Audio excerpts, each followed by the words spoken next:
G'day humans, welcome to the safe space for dangerous ideas. How do you achieve success as a woman in a fairly sexist and misogynistic industry such as stand-up comedy in the 1980s? Today's guest, Wendy Harmer, did it. She's arguably the most successful Australian female comedian of all time.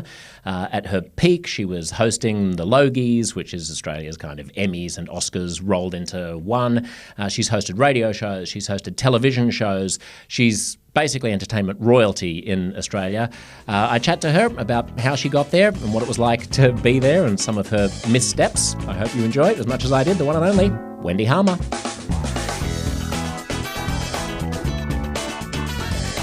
Are you pleased that I brought chocolates? I'm very pleased. Isn't this... I mean, of all the hosts yes, but who you've spoken to on this book tour, how many bring chockies? Not many, but the thing is, I was quite disappointed to see we were really down on the Turkish delight quotient. Right. Now, I think there are only two of each. A lot of people think that your Turkish delight is just perfume. Yes, I have. But there is another individual in my household who thinks that it's just rose water disguised as lolly. But I love that. It's good. I care for it. I do too. Is there, and that's why, so I looked at the selection and then we were really down on the Turkish delight. So who do you know that is a Turkish delight aficionado? There may be a Turkish delight aficionado. This is the point at which the listeners just have to listen to me masticate. On some rose-water jelly. Very good. Sugar. Oh, that's I lovely. thought your body was your temple, Josh. Why would you have thought my body is my temple? But hang on, there is. Now, come on here. There is a story or two about you and your renovation from being, a bit of a chubby chap. I was, it's true. And a drinker and a partier. It's true. And what happened? What was the epiphany? The pandemic happened and I spent 12 months sitting on my bum, eating ice cream, watching TV, as we all did. And I put on about 10 kilos. Okay. And I thought, I'm just going to be a fat guy. I was like, if this just keeps happening, if this keeps going on, I'm in my 40s now. I've got kids. I have to survive. And if I do this, then I'm just going to be a fat guy. Yep. And I'll be huffing and puffing when I go up the stairs every time I go up the stairs, and I'll never be able to play sport with my children or chase them at the park. So in the second year of the pandemic, I got a trainer, I started eating well, and I lost 20 kilos. 20 kilos? Yes, so 10 that I put on and then 10 that I had been carrying around with me. And I basically kept them off, but that just means that I'm at a normal, healthy weight, not that I'm a body as a temple thin freak. Well, you are eating Turkish delight. I'm eating Turkish delight even as we speak. Thank you for being here. I want to talk to you initially about the Logies in 2002, which I've been furiously searching the interwebs to try to find a video of your train wreck of a performance, which you claim is a train wreck, but the only way I can verify this is there's one piece in The Age, which is the big broadsheet newspaper in Melbourne, like the following day, claiming that talkback listeners to 3AW have hated your Logies performance, which is just something that journalists do when they when they want to attack somebody. They just say lots of people on talkback radio, or now they'll say lots of people on Twitter are saying that such and such was bad. Well, 2002, I was the first ever woman to host the Logies, right? So think of it, if you're listening from overseas, think of it as our Emmys. As I was once quoted as saying, look, it's shit television, but it's our shit television, okay? So I was the first woman to host this. And, of course, when I was asked, I said yes, because I didn't want Kerry Ann Kennelly to be the first. It was going to be me. And what had happened, here's the kind of the nub of it. And the same thing happened to David Letterman when he was hosting, when he hosted the Oscars. Not that I would compare myself to David, you know what I mean? I was just about to say. Oh, no. There would be any comparison. Yes, of course not. Between the but two. What happened was he went from TV in New York to the movies in Hollywood and bombed big time. Worst, professional embarrassment of his life. And I, in a very small way, I went from Sydney radio to Melbourne television to host the Logies. And even before I got there was a whole lot of chatter about why is she hosting the Logies. I mean, she's not even on TV. She lives in Sydney, blah, blah, blah, blah. But you had been on TV a lot. Yeah, I know, but I'd moved. Right. See, the one thing that Melbourne people don't like, and they don't like it a lot, is when you move to Sydney. Right. And one thing Aussies don't like is when you leave Australia as well. Yeah. It's a microcosm of that. That's right. Yeah. So what had happened was I'd come up with a much more sort of cuddly opening routine for this hosting gig. And the producer said, no. They said, get stuck in them. Because the year before had been a train wreck as far as TV went. Lots and lots of shows cancelled. And they said, no, get up there and give them a bit of ginger, get stuck into them. Yeah. And so with the writers, and that was Phil Scott and Patrick Cook and George Dodd, rather, we came up with a bit of a routine. Many, many years before Ricky Gervais, as it happens. The Ricky Gervais Golden Globes roasting. Yeah. Okay, so this was one of my opening gags. Okay, cool. I think it's pretty fun. All right. This is out of my book. When the curtains opened, I performed an impromptu twirl to settle my nerves and opened with, everyone is looking really fabulous tonight. It's not easy for the stars to get ready for a big night like this. It takes a punishing 6 months of being starved, shaved, soaked, slathered, perfumed, powdered, plucked, waxed, exfoliated, dermabrated, injected and implanted. And that's just Jamie Dury. Imagine what the women have been through. And pretty much tumbleweeds. And people who don't know Jamie Dury, he was a very handsome reality television host. A gardening host. Yeah, he was the kind of all-American, but he was all-Australian pretty boy. ex-Chippendales, you see. Was he? Jamie Dury was. Okay, so all the more it all waxed kind of and worked. primped and primped. But, I mean, when that gag completely tanked, I thought, What it's going to be a long night. Do you think? Well, because perhaps I had underestimated how bruised people were feeling after a really rough year in television where, as I say, so many shows have been axed. I think there was a resistance from me coming from Sydney. I think they didn't want to hear this stuff from a woman, and on it went. I mean, nothing now. I mean, there were some stupid gags in that routine. Talk to me. Please. Talk to me. I mean, really, how about this one? This one begging never to be seen on TV again. And tonight, I really want to wish happy birthday to the ABC, which is 70 years old this year. Things are often tense between the ABC and Communications Minister Richard Alston, but then it must be hard dealing seriously with someone who played one of the Thunderbirds. And also, this is so ridiculous. This was a politician who looked very wooden. Yeah. Right. And also ridiculous. I was making jokes about how there were cameras in Big Brother, but they weren't allowed into the Woomera, detention centre. Right. Kind of. This is an edgy refugee commentary, basically. Yeah. So just Here, for the tenor of the times. In this article in the newspaper saying that people on Talkback Radio didn't like you, they quote the veteran showbiz commentator Peter Ford saying, "I thought she was an aging, unfunny shrew who looked like her dress was made from the curtains of the Regent Theatre." I have caught up with him since, you'll be pleased to know. What did you say to it? Well, told him he was an arsehole, really. But yeah, I mean, I was 48 years old at the time. I looked gorgeous, by the way. First ever woman doing it. So I'm in this absolutely beautiful bespoke outfit. Was it made from the curtains of the Regent Theatre? Well, it was burgundy. And it had satin ribbons on it. But no, it wasn't. So, there was a whole lot of misogyny and crap going on. But it was really actually funny because the talkback in Melbourne was relentless. It went on for, days. Steve Price and Neil Mitchell on their shows. And there was one point, my brother was a painter and decorator.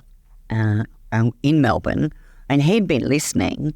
And it was when Steve Price said that I was a nasty woman, as funny as a box full of spiders, that my brother Noel, who'd been, as I say, painting, picked up the phone and rang in to the program and went, "G'day, mate. That'd be my sister that you're talking about there." It gave him a bit of an earful on air. Isn't that adorable? Brother. Yeah. How did you deal with that? I mean, I've had tiny experiences in my life of being at the centre of mostly social media shitstorms and pile-ons. How did you feel? Oh, it was really tough. It was incredibly tough. I didn't get over it for quite a while. There's a funny story, actually, where, I did a really ill-advised interview with the Australian newspaper on The Morning, where they said... The morning after or the morning after? Right. What did it feel like? And I said it was like sawing off my arm with a blunt chainsaw. But Bert Newton had been out the back, and he when I came off, and he said, "Oh, that'll be fine." He said, "Everyone forgets that I did it for 14 years, and there was a couple of years there when everyone wanted to kill me." But no, it was really tough. I came back into Sydney the next morning, because I was still on breakfast radio at the time. So I was just coming back to work from Sydney to Melbourne, and a paparazzo jumped out of a fucking, pot plant at the airport and snapped me. It was just absurd. Yeah. And I went to a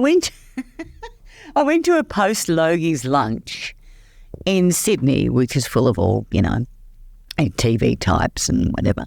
And I walked in the room and every head swiveled and it all went quiet. And I actually legitimately, Josh, thought, "Oh my God, I wonder who died." And then I realised it was me.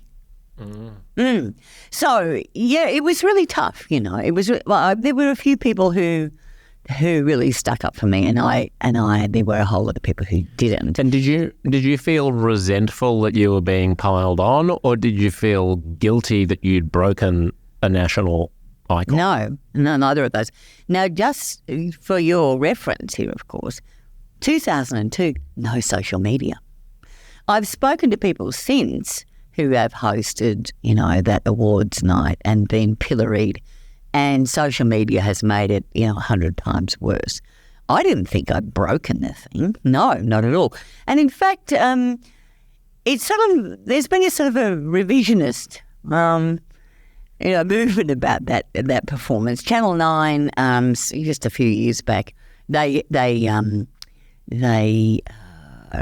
a TV program about, highlights, lowlights of the Logies, I was interviewed on it. And the producers said, "We looked at your routine. It was really funny. It was great. It's just that everyone in the room hated it." Yeah. I think, there was these programs that were acts like Burjo's Catchphrase, Baby John Burgess. Baby John Burgess.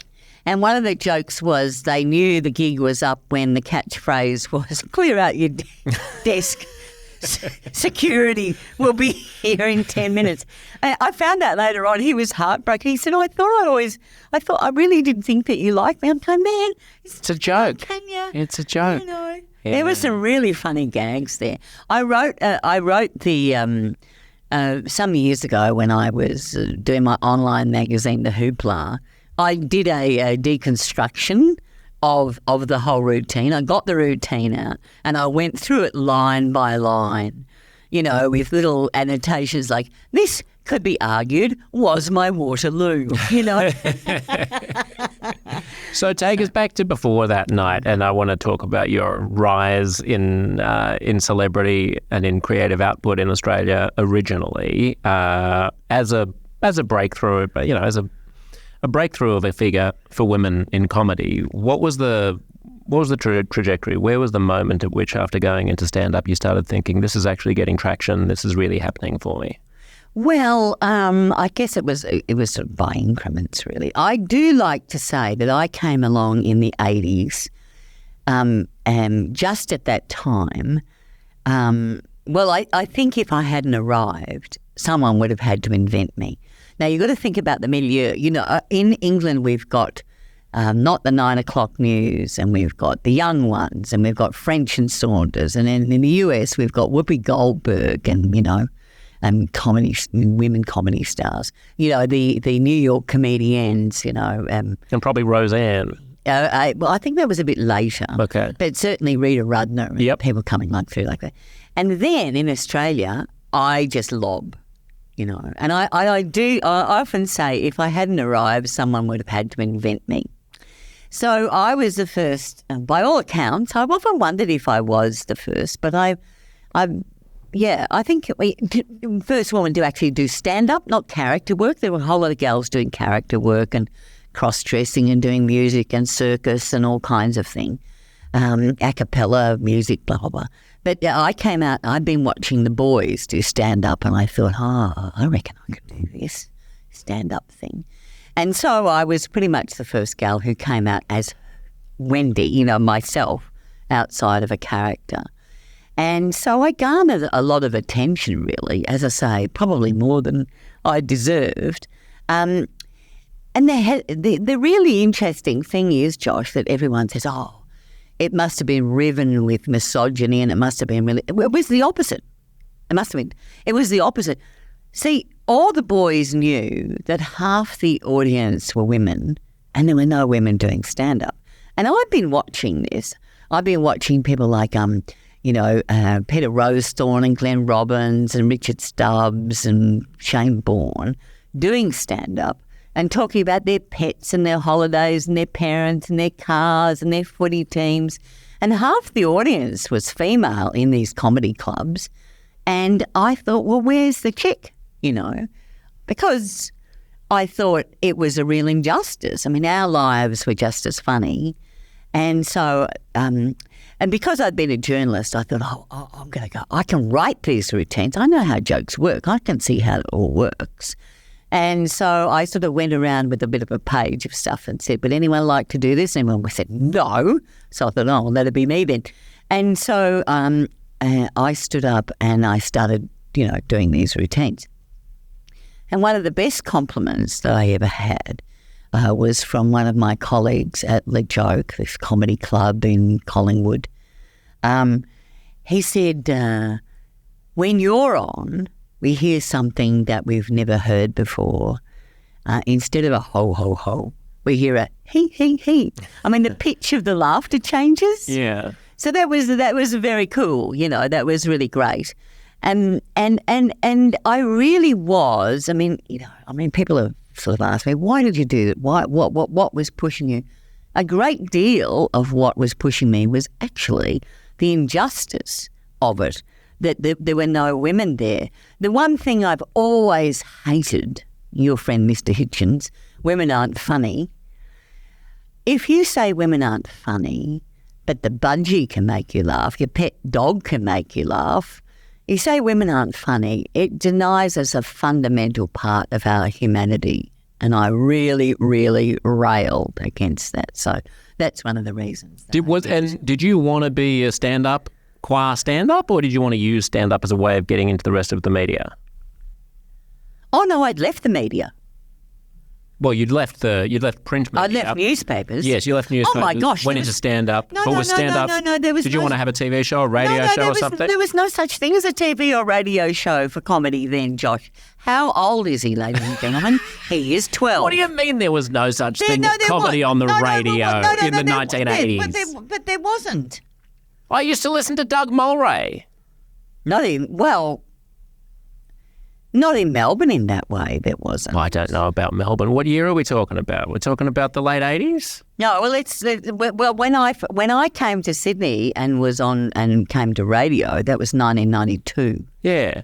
Yeah, so Doug Mulray was the highest paid, most listened to breakfast radio presenter, and he was doing ridiculous comedy. Living in Melbourne. And, of course, the idea of comedy for women on radio. Are you from the moon? No, I'm not. That's what I'm saying. You wanted to break some glass ceilings. Were the glass ceilings exclusively in stand-up, or was it also the glass ceilings in television and radio? Because people were doing comedy on TV, and maybe not women, but people were doing comedy shows on television and radio. What do you mean maybe not women? You just excluded my entire life there. The whole point is that you were trying to break a glass ceiling, isn't it? No. Well, I was... No one was doing stand-up No, women were doing stand-up. You weren't consciously, trying to. You didn't know where it was going. Right. What I'm saying is, all you did was stand up there and do it because you had to do it. And no one had been doing it, but with no idea where it was going to go. You didn't have heroes who you wanted to replicate or emulate on radio or TV. No. Who did you grow up laughing at? Oh, gosh. I'd always loved, Monty Python and the Goons and, a whole lot of raft of British comedy, really. Loved all that. And then when I was sort of got a bit older, I was into Eddie Pryor and Joan Rivers and all that kind of gear. Yeah, so there was lots of people to laugh at, but it really didn't. I mean, I've never sort of been asked that question before, but did I stand up on stage with The Last Laugh with the idea that it might lead somewhere? No. It might lead to a gig the next night, but that was it. I promise you that was it. So how did TV come to be? Was it the big gig?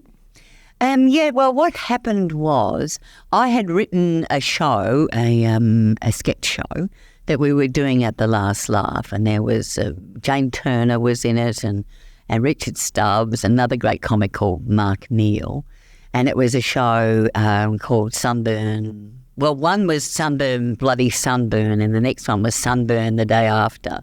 And the idea was really fabulous. It was the idea was the whole of Melbourne kind of empties out in summer, and they all go down the coast.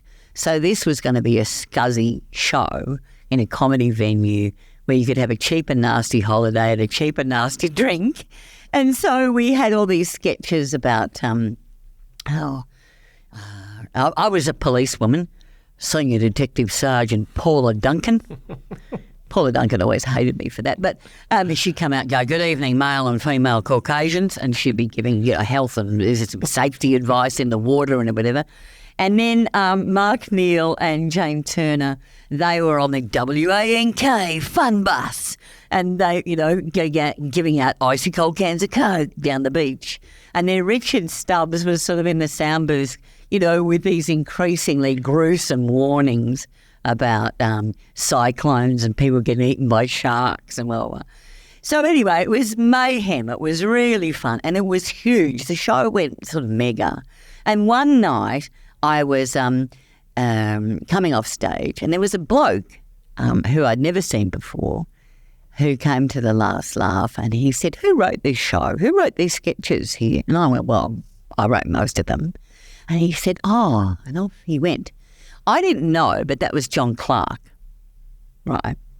So about 6 months later or something, I auditioned for a kids show at the ABC, Trap, Winkle and Box, and I was, honestly, I was Anita Winkle. Luckily, I wasn't Anita Box, but let's not go there. Anyway, so I'm in this kids show, and I bumped into Ted Robinson in the hallway, the legendary comedy producer, and producer. I didn't know that he was doing comedy or planned to do it. Anyway, stage producer, kind of mostly, I guess.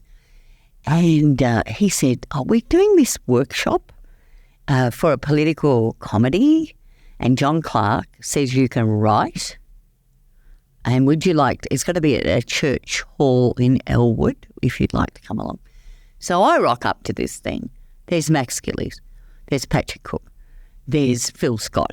There's Ted, Don Watson. All these amazing satirists. I've got this little bit of a shit script for something that I've put together for The Last Laugh, and but I scored a gig as a writer on the show, which was pretty cool. And then Ted apparently a bit later said, "Well, we need more women on the show," because it was just Tracy Harvey and blokes.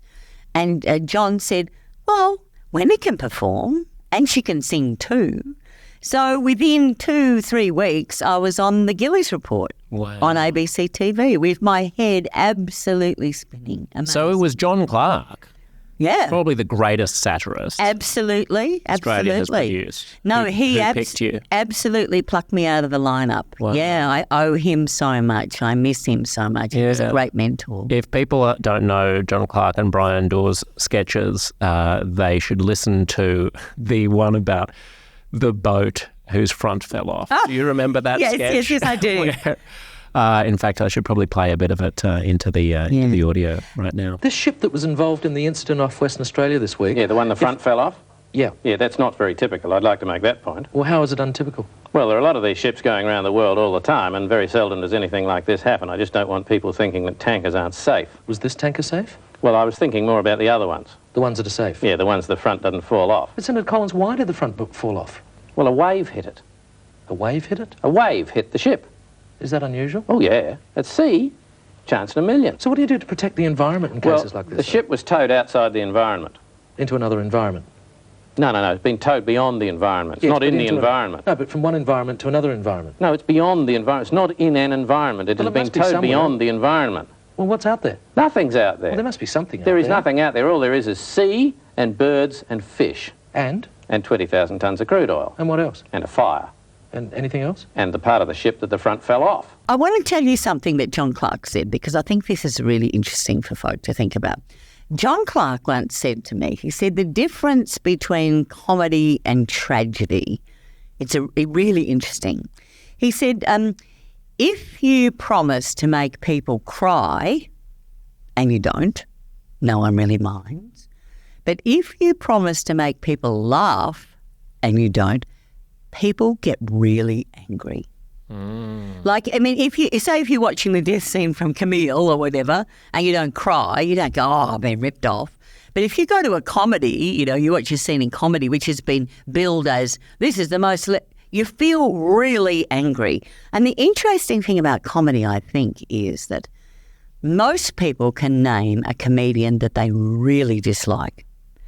Often they don't know why. I'm sure you can think of one now. I can think of one now. And, most people can.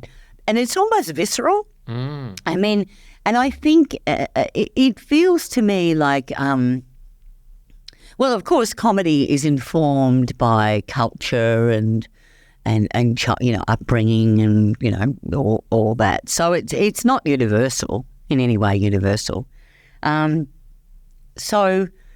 So it's a really tricky business. I remember interviewing Robin Williams once when I was on radio, and he sounded a bit down. It was a phoner, from LA or whatever.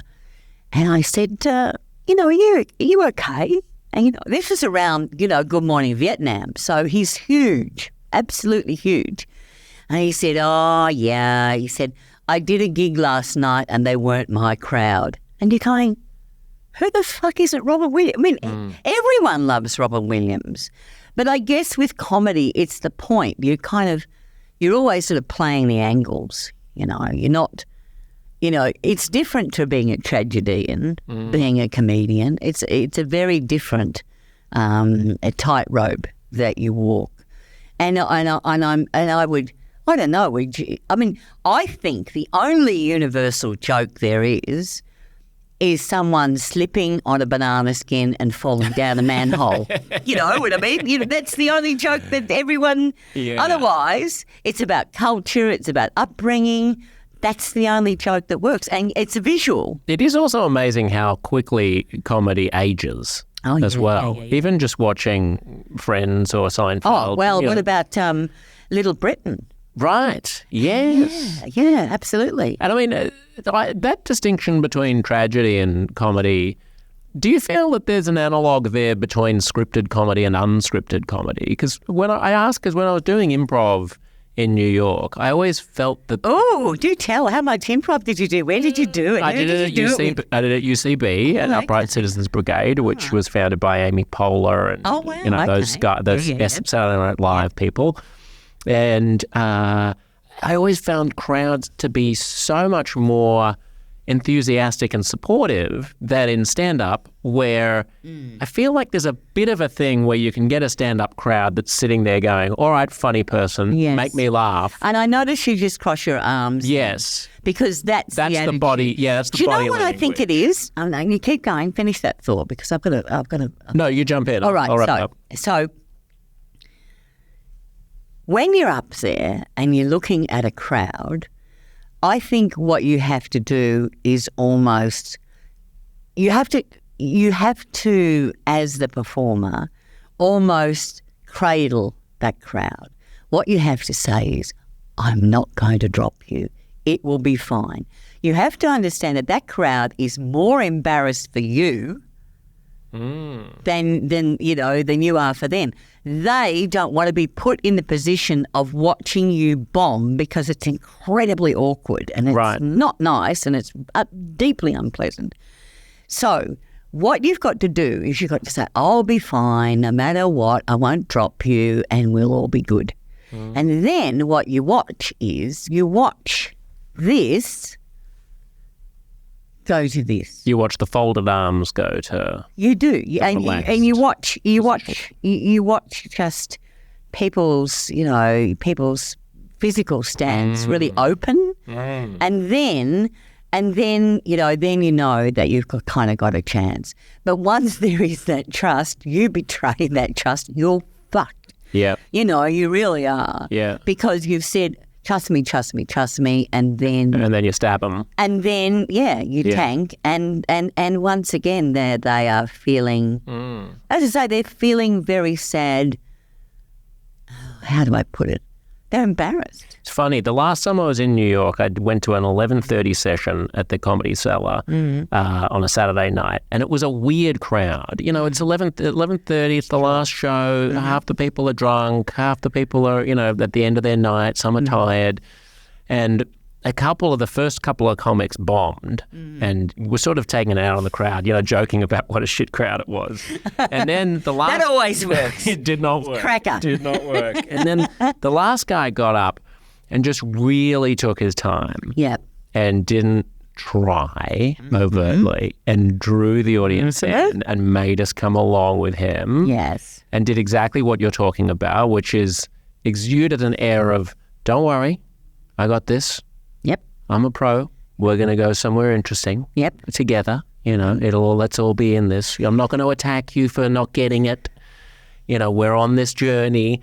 And the whole, you could feel the crackle in the room turn around. Yeah, you could feel that, oh, phew, Yeah.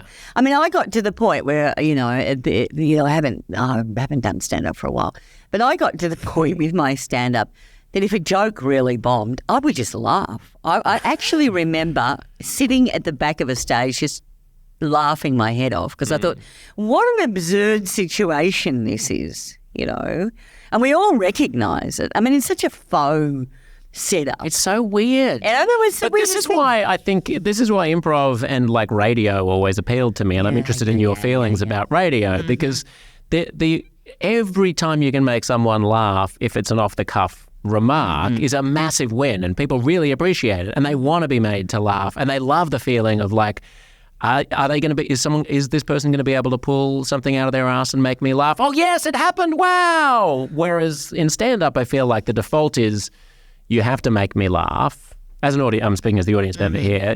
Go ahead and make me laugh. See if you can make me laugh. I've paid for you to make me laugh. That's it. But in improv or in radio, it's just like, I wonder if you're going to be able to do something. Oh, great, you did. Yeah, well, I think, look, and I think with stand-up is that we all treasure those moments where those unscripted laughs come, from the heckler, down the back. And, I mean, if you're really in the zone, that is the most fun, the most brilliant place to be. Someone says something down the back and you go, and everyone goes, well, this isn't going to happen again. Yeah. This is unique. This is just made up for me on the spot. Oh, how good's this? And I think that's when the real magic happens, and that's why people, so many people really love improv. Was there a period in your life where you were just flying, where you were in that zone? Oh, very in much that flow state. Like, when is that? When do you highlight in your career as being, I was absolutely at my peak, I was flying every night? Yesterday. Good answer. Okay. Fuck you. Very good. Sure. Why not? Yesterday. Right now. This very interview, ladies and gents. Sure. No, but when a routine was going really well, it felt like, it was like, a hula hoop, going downhill. And all you'd have to do is just tap it to keep the momentum. Yeah. There's this roll of laughter and you just wait and then you go tap and it rolls again. So it was fun. I mean, the other thing too is to be in this sort of state where you kind of don't really think about what's coming in and you don't think what you're going to say. It just happens in this sort of flow. There was this ridiculous night, I remember, where, I don't know whether this is a good example or not, but Jane Turner and I, we were at the Last Laugh and we were doing a sketch about two leather punks who were at the Fitzroy pool called Razor and Blade. Hello, Razor, hello, Blade, in their leathers and everything, sweating it out the pool. And there was a bit of a silence and then someone up the back went, ha, ha, ha, ha, ha. I said, yeah, I can feel it's getting late in the season because I can hear the swallows migrating back to Capistrano. Now, I mean, I don't know anything about the swallow. I didn't even know I knew that kind of thing. You know what I mean? Yeah. And so that's what I mean, like you're in a state of grace. I love that you can still remember that moment. Yeah, a quarter of a century later, probably. Because how long? I said a quarter of a century. Would that be right? But are you going to do this to me the whole? I'm revealing about my weight loss. You're revealing about your age. We're going to end up in a place of unity. But I mean, yes, I do remember that very much because I was so shocked by what I'd said. I went, where the hell did that come from? Yeah. And I think, it is about sort of channeling that stuff. But of course, having a big mouth, as you know, my friend, can also get you in a lot of trouble. Like sometimes you say things, you go, oh, my God, I wish I don't know what you're talking about. I've never said such a thing. I've never gotten into trouble. What is it about radio that appeals to you so much? I love talking to interesting people and teasing out, different ways of looking at the world and different experiences. It doesn't have to be radio. I liked it when I was on TV. I like it in podcast form even more.